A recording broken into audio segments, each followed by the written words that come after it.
But nonetheless, you know what it's going to be. It is. Hey, I'm Nathan.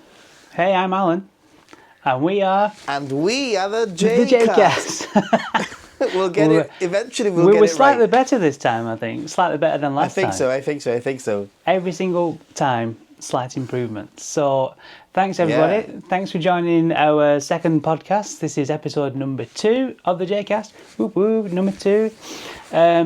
Let's just quickly introduce ourselves. I'll introduce the other guy for you. This is Nathan, Mr. Ninja Monkey himself, Gibraltar's number 1 Japan expert.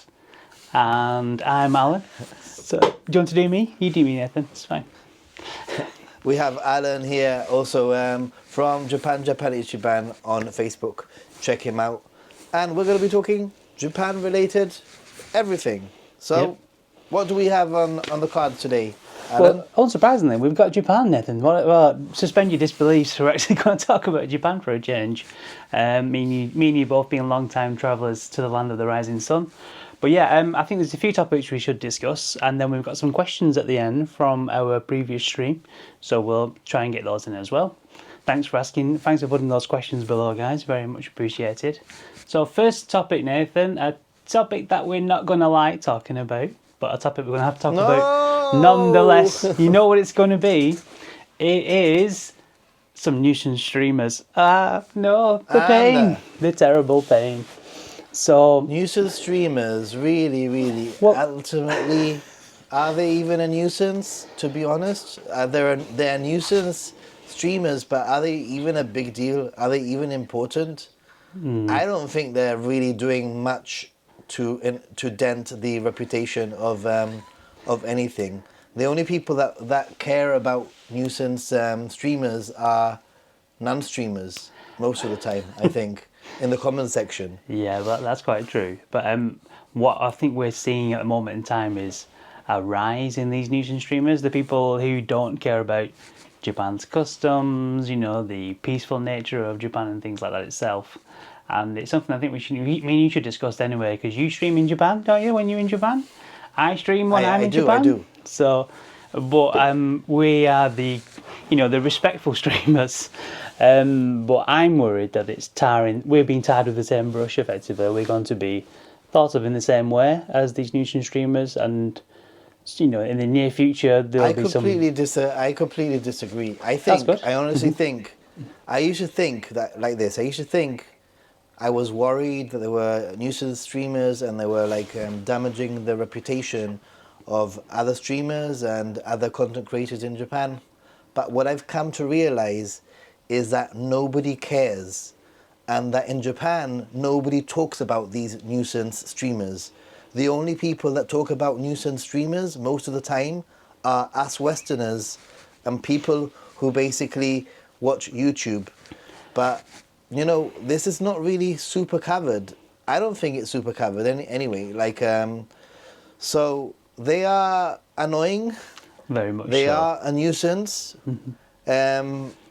I've been streaming, and the only thing that happens when it comes to nuisance streamers is that it gets into your psyche. You as a streamer, when you are walking around Japan, start wondering whether or not you're doing the right thing, or you should ask permission or not, or whatever. But ultimately, well, that's a good point. You see, so it may mean that streamers like me and you are now more aware of the rules. So that could have a slight plus benefit, because we now know not to stream in certain places, or we know to stay away from the loud idiot streamers as much as we possibly can. There's a really good community of streamers in Japan who are all really nice and respectful, and those are the ones that I want to be at the front of people's mind when they think about streaming in Japan. But it does seem sometimes like the ones who are more outlandish, or the ones that cause all the drama, seem to be the ones that come to the forefront of the discussion. But maybe that's because I'm in more of a YouTube focused discussion group anyway. That's because nobody, you never hear of, oh, that streamer is so nice. Well, yeah, of course. That wouldn't be interesting. Well, that's true. But I mean, you think about people like Logan Paul, some of the really big ones who have been really obnoxious in Japan. Several. There's one recently I saw at the Sapporo Snow Festival who threw a snowball in a worker's face. It's absolutely terrible. God. So why, thankfully a really nice German couple challenged the guy and said, what are you doing? It was some Western streamer. It sounded English, to be brutally honest, which isn't a good mark for me, a fellow Englishman. But yeah. Don't get me wrong. I am opposed to nuisance streamers. I don't like them. I don't think they belong on the platform. I think that actually platforms like YouTube, Twitch, etc. should be stricter with this sort of thing. But ultimately, what I'm trying to say is that ultimately, I don't think it's doing much to streaming. If you're in Japan and you're streaming, I don't think it makes much of a difference. Most stores, most locations have quite clear guidelines and signs telling you whether you can take footage or not. And really, really, really, even in the past with Logan Paul, it was a big deal for us in the West. I'm not sure how big a deal it was even within Japan. I don't think YouTube was such a big thing back then. Yeah.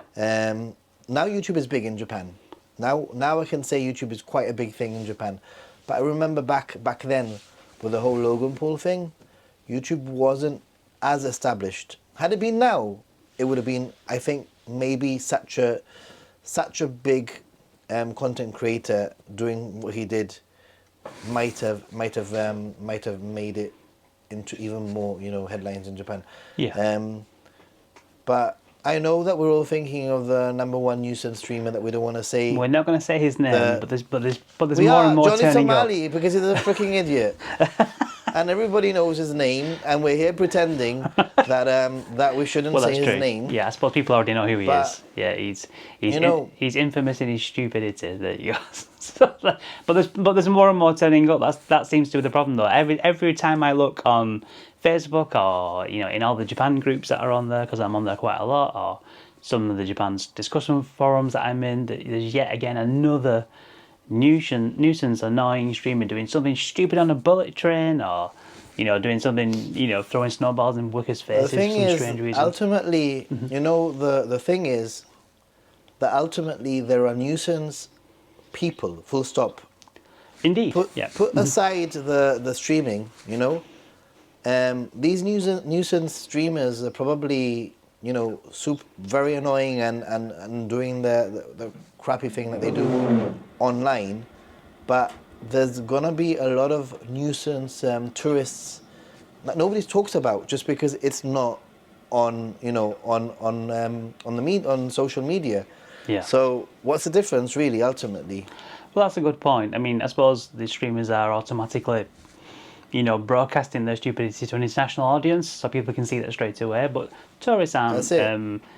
Tourists shouldn't really escape that same brush, I suppose. Quite often there are nuisance tourists as well. So people doing things, like taking up that's precious space on the back of the Shinkansen where you're supposed to put your luggage, Nathan. That happened to me earlier on in the year, actually. So I was. Yeah. Oh, sorry, it's last year, isn't it now? But yeah, last year I was getting. I keep forgetting this year thing. It's 2025. I'll get that straight. But yeah, last year somebody I'd booked the back seats in the Shinkansen because we were travelling with some luggage. And then when by the time we got on the Shinkansen, someone had placed the luggage and blocked that area for us. So I had nowhere to put our luggage. But thankfully I saw the person do it, so I asked him to move his cases and he did. Although he wasn't very happy about it, to be brutally honest. So maybe Japan could do a little bit more to let people know this type of stuff. Do you think that's fair? Could Japan give you more information about this or make it clearer? I think there's a lot of information in Japanese, websites and stuff, and sometimes as a Westerner it feels like information overload. Here is 500 things you need to know at once. So I think that I'm very torn on this one as somebody who frequently goes to Japan as a tourist and sees many tourists.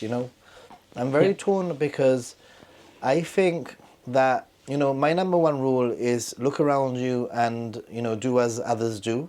Yep. That's kind of simple, but at the same time, I don't think a tourist should be expected to read a rule book before going to a country. I think that's kind of I think that's fair. like a little bit overkill, you know. Like you shouldn't be handed a manual on like on a flight like this is how you need to act in Japan.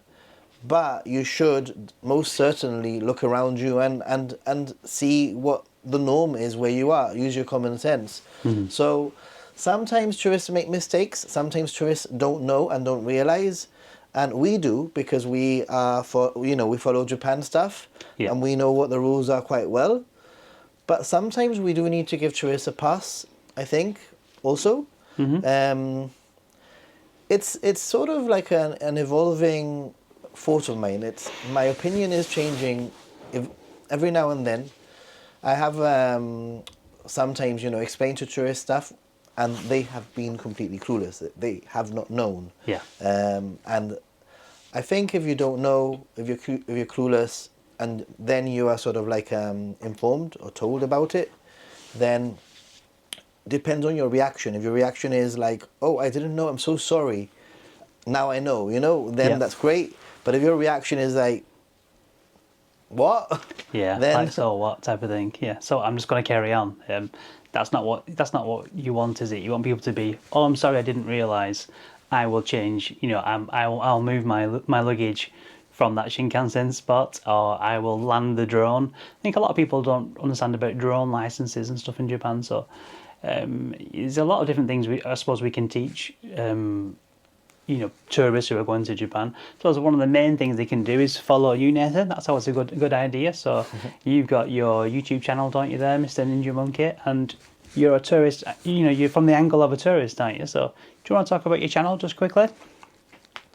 Yeah, well, for those of you who don't know me, I'm Ninja Monkey, and I make content basically trying to help you plan a trip to Japan. That's my main thing is, if you're planning a trip to Japan, then I'm trying to make a community. I think I've built a community of like-minded people who basically can help you plan your trip to Japan. And this year, I've set myself a goal of trying to branch out a little bit and not necessarily just do specific Japan travel like guide content. So I want to work on maybe 1 or 2 or maybe even 3 documentary style videos about Japan.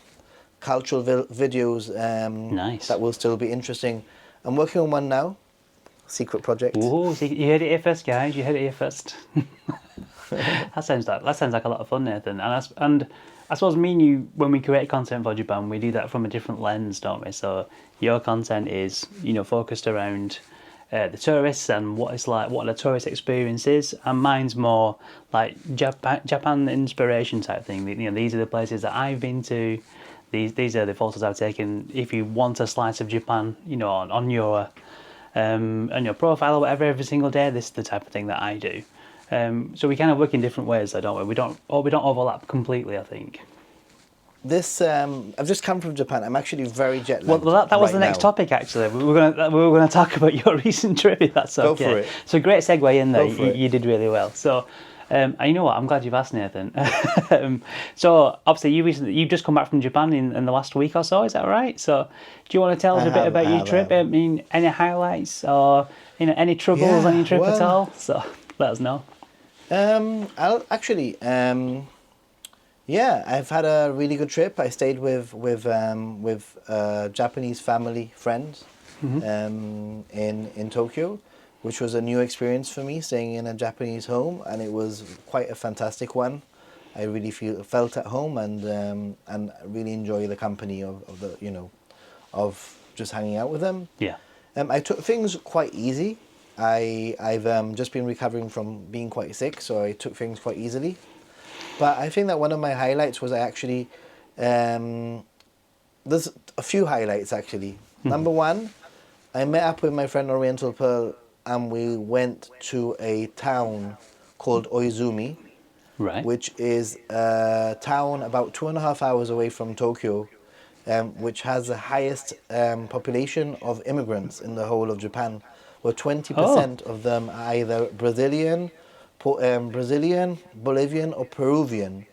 South American, right? That's sort of something that I might be working on potentially as a video. So I use my Spanish skills to talk Yeah. to Peruvians and all sorts of things. It was loads of fun. So that was one of my highlights, I think. And then I went to Kotatsu Onsen Yeah. in the snow, and that was just magic.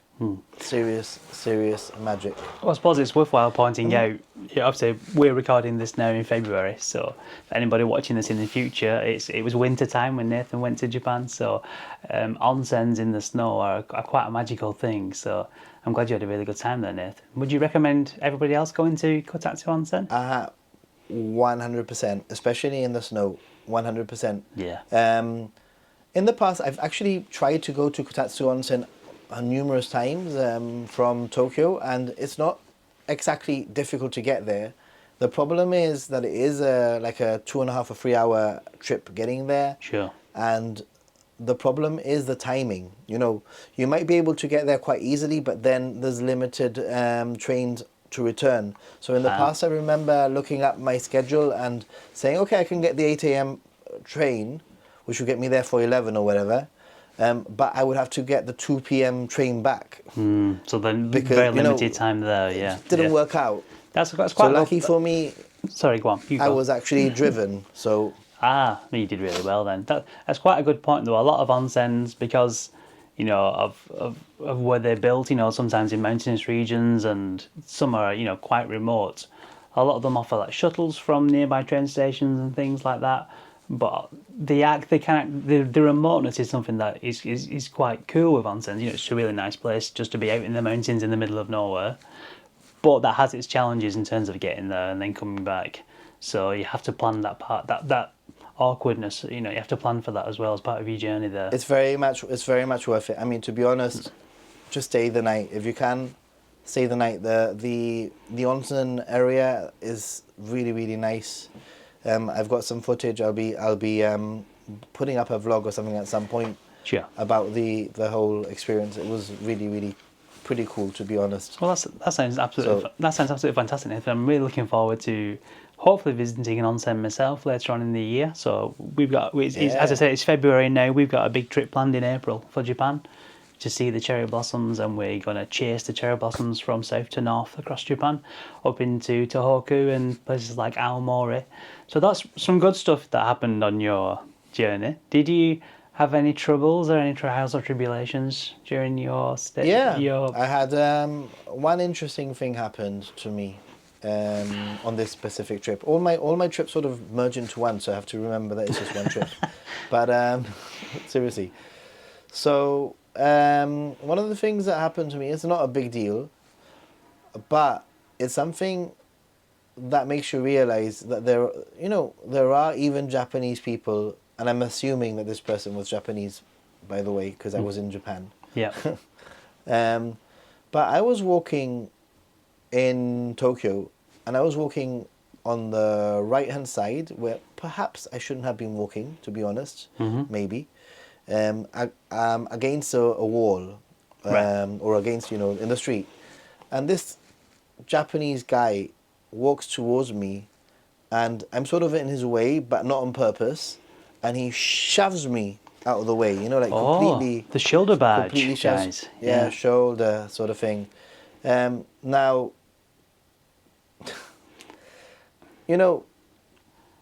what's your thought on that? Well, I've actually heard of this type of thing before, believe it or not. So this shoulder badging. I mean, this is the first time I've ever experienced this. So yeah, I actually think I experienced something similar once, and I just kind of brushed it off. So I think I was in Shinjuku Station. I mean, that sounds like me, doesn't it? You know what I'm like now. I'm generally always in Shinjuku Station, and it just felt like somebody made a direct line towards me, just to do the shoulder badge thing type of stuff. I mean, I'm not exactly a tall guy, but I do weigh quite a lot, so it's quite difficult to push me out of the way accidentally, And I definitely felt like I was barged into. So at that point, I looked into this shoulder badging thing, and apparently it's quite a common thing. It happens. It's people taking their frustrations out, and they do shoulder badge people quite often. So we may see that in our comments. I was targeted. No? I don't think I was targeted. I think that I was just in the guy's way, and he got frustrated, and he acted that way. Right. I don't think it's appropriate behavior, because even if you're in somebody's way, you just sort of like go around them, and you don't do that sort of thing.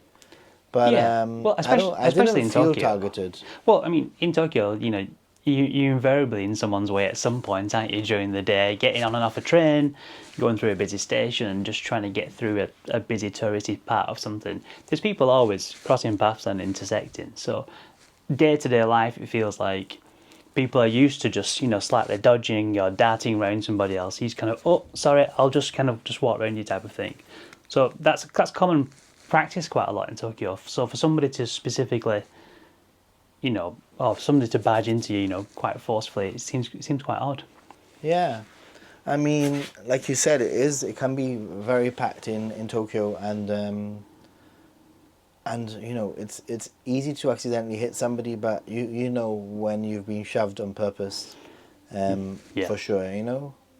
So, yeah, and in terms of this time of the year, it was actually quite cold, but it was sort of warm. Some days were warm in the sun, but in the news, it kept on saying that it was the coldest that Tokyo had been in I don't know how long. Right. That's great. I mean, But go on, you finish that point, sorry, go on, and I'll add I was to just it going to say afterwards. that even though I'm from the Mediterranean, where it's much warmer, I didn't feel that it was overly cold. Is what I'm saying. Yeah. So last year, 2024, I went to Japan at the end of January, and the first like 2 weeks of Feb, pretty much, you know, first 10 days, 12 days of February.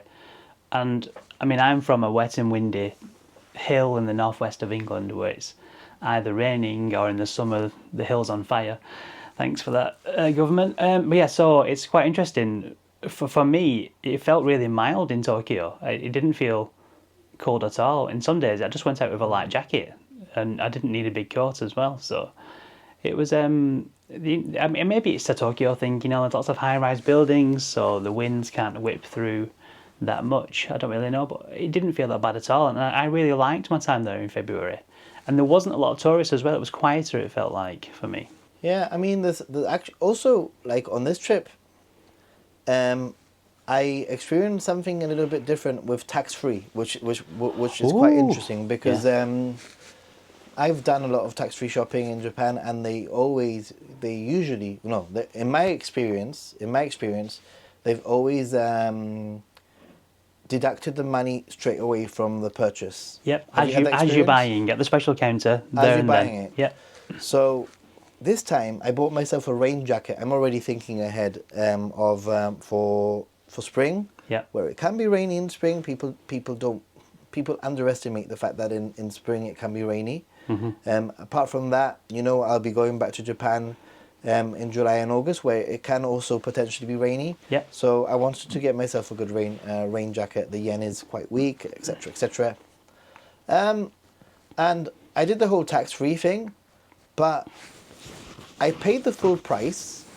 Right. They then sent me to another floor to a tax-free area, where I showed my product, I showed my passport, I showed the receipt, and they gave me the money in cash. It's so typical Japan, Nathan. If we can make something complicated, we'll make something slightly more complicated than it But needs to be. have you ever experienced that?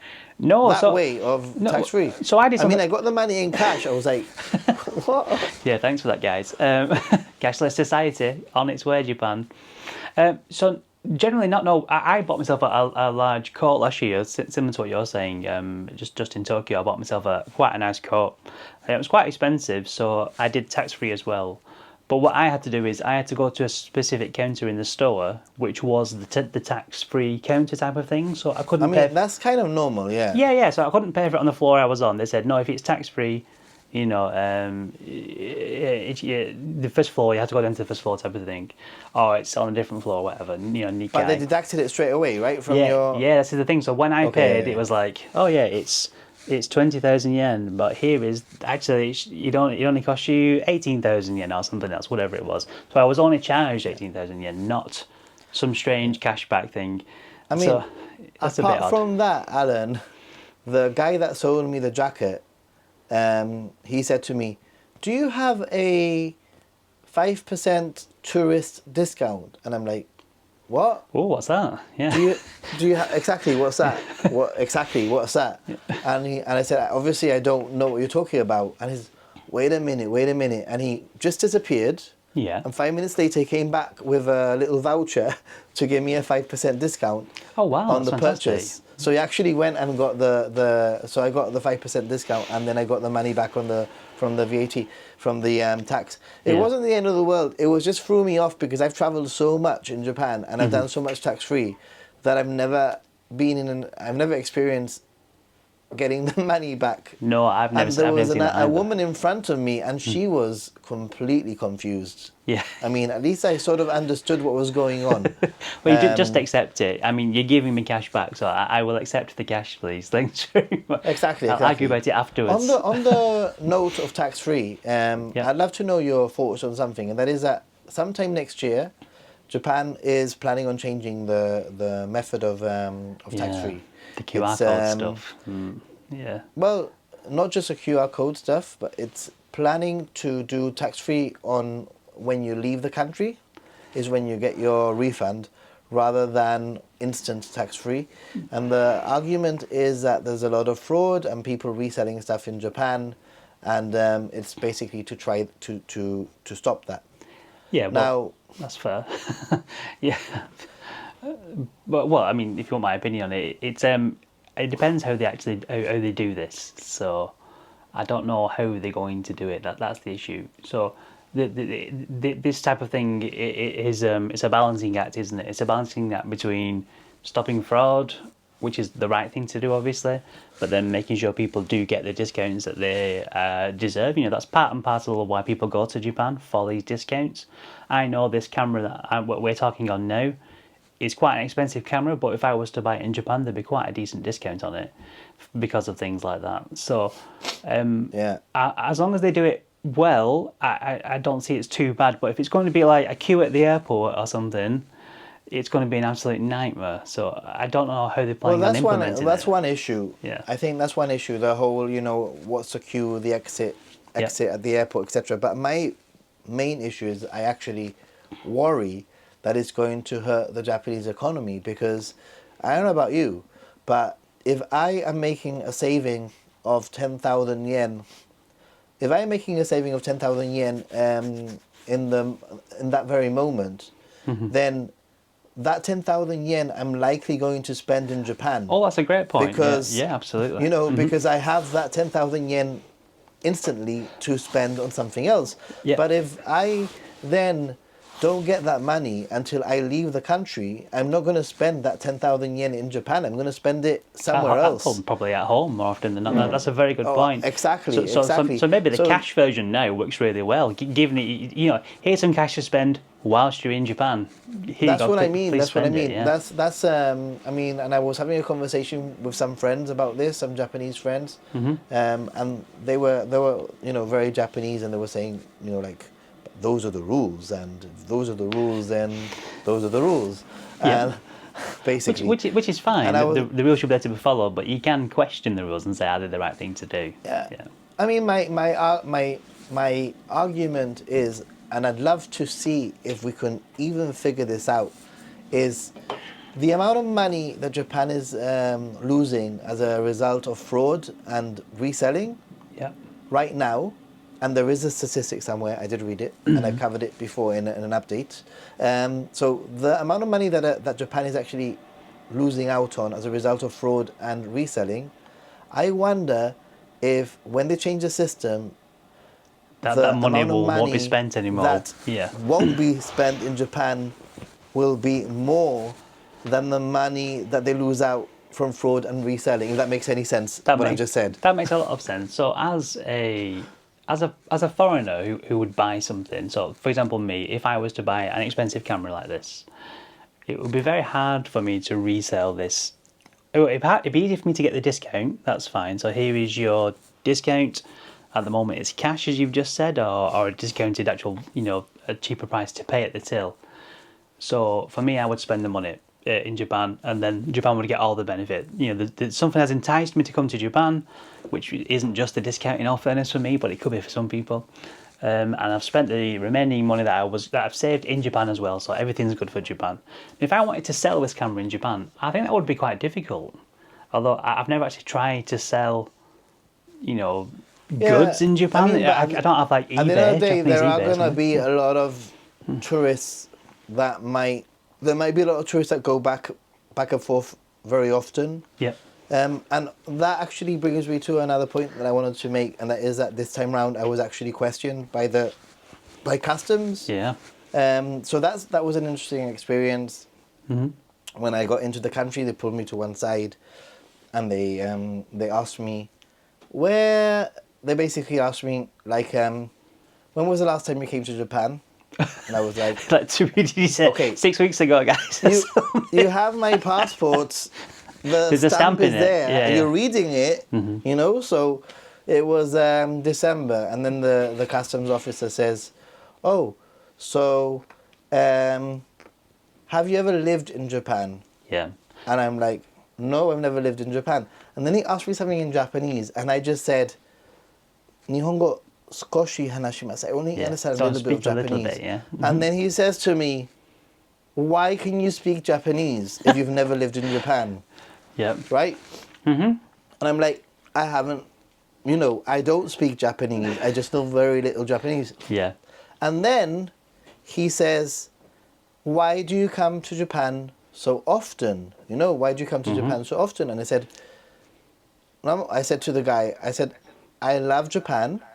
Yeah. I love traveling around Japan.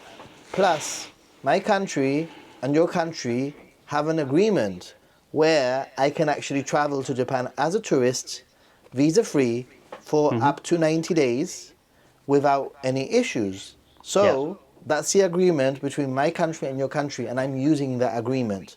And the customs officer said, "Okay, bye, carry on." So I think that when it comes to like Japan, just use the rules, you know, like. Yeah, well, just speak English and don't try and don't say. I mean, it's so amazing that when someone who's taken some time to learn, you know, even basic Japanese, like Japanese that you spoke, someone then gets additional questions because of that. That seems incredibly strange to me. But I suppose I'm not a customs officer, so maybe that's just the way they've been trained to ask people. I hope they don't ask me. I mean, nobody travels to Japan as much as you, Nathan, so it'll be difficult to...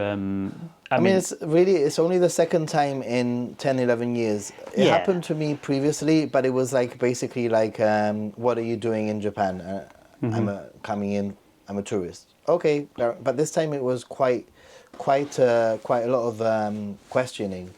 But I feel that you need to get into the Japanese psyche. You need to understand the way that they think, and you know, if they follow rules, and you just state the rules.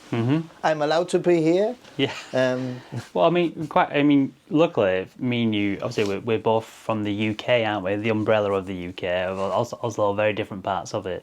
But the UK actually has a further agreement, doesn't it, for the additional 90 days as well. So if we wished, we could actually apply for 180 days in Japan. I think we can do 90 visa-free, as you've said, but then when we're in Japan, we can apply for an additional 90 as well. So we could spend half a year in Japan if we wanted to, which is one of the few rare benefits of being from the UK. So that's really good. The only problem is that if you did actually apply for the additional one, it wouldn't no longer be counted as short-term entry. Sure. And there would be some restrictions. I know one. On you. The Japan Rail Pass. You can't have that anymore. That's the big one for me. A bit of a train nerd, as we all know. Alan does like his trains. Yeah. So that's a bit of a problem for me, not being able to use the Japan Rail Pass. But just thinking of time more than anything else. We did have some comments from our previous stream. So where's that someone? So. First of all, thanks very much for comments, guys. They're always appreciated. Myself and Nathan both have access to the account, so we can both reply. But some of those we'll keep for future streams, so please ask your questions in the comments.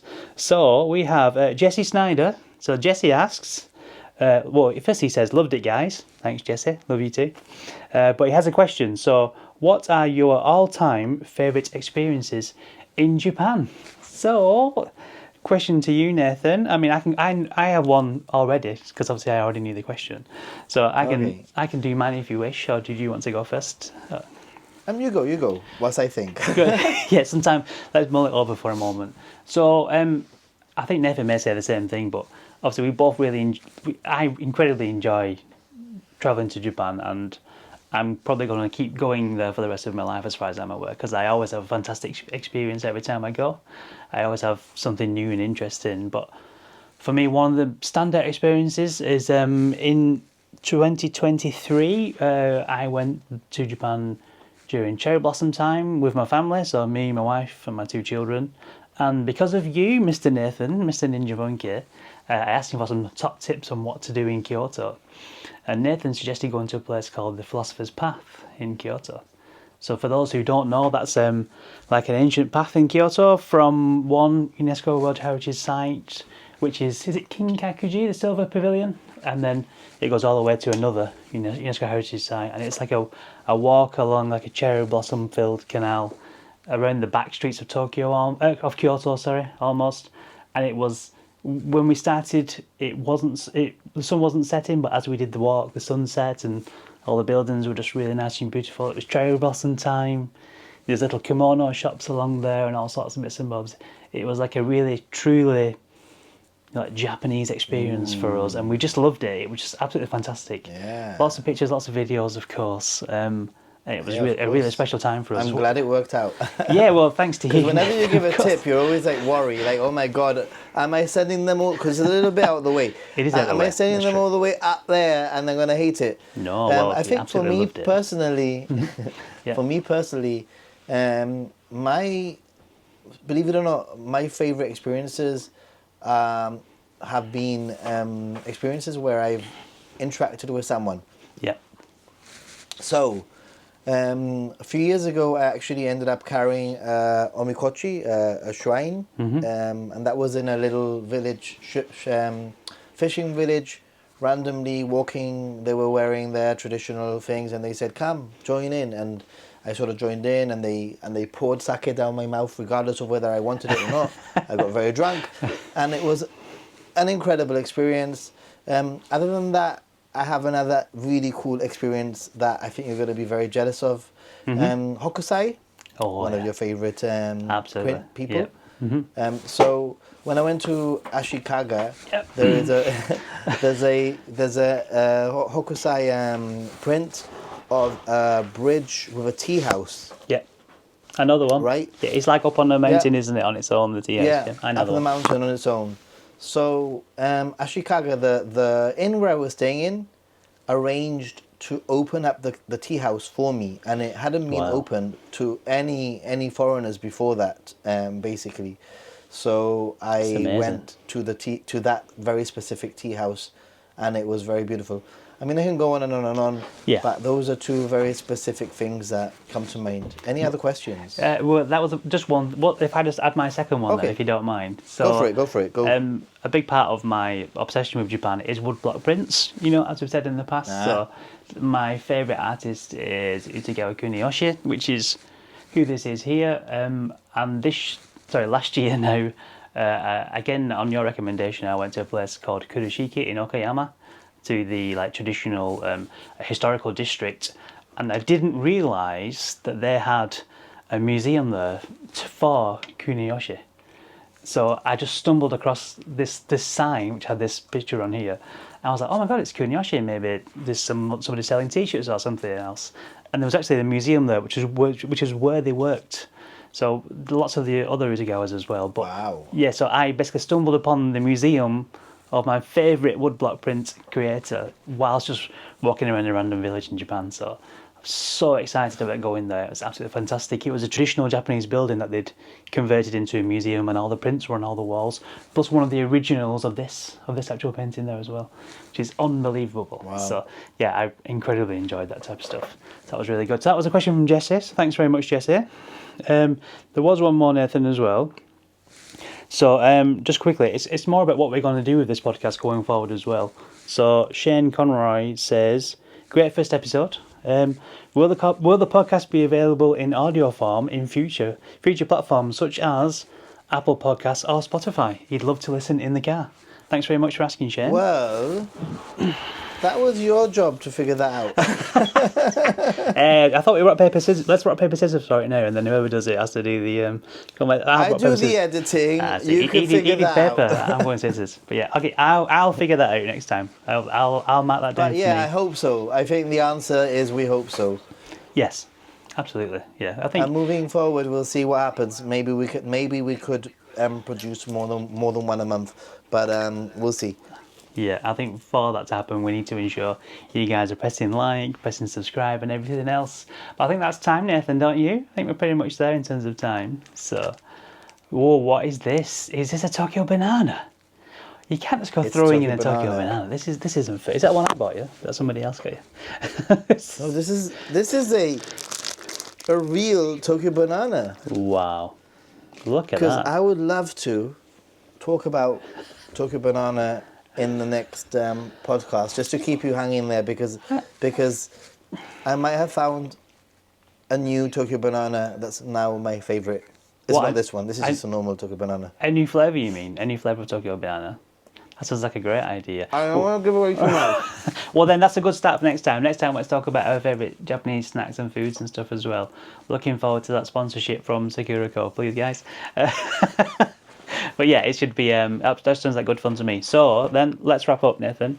Thanks very much, everybody, for watching the stream again. We really appreciate it. Hope you're liking the show. Let us know in the comments. Press like, ask questions, press subscribe. ask questions. Do all that good stuff. But for the time being, I've been Alan. And I continue to be Nathan. Yeah, I continue to be Alan as well. But yeah, we've been the JCast. So thanks very much for watching, everyone. Cheers. Bye. Bye. Bye. Bye.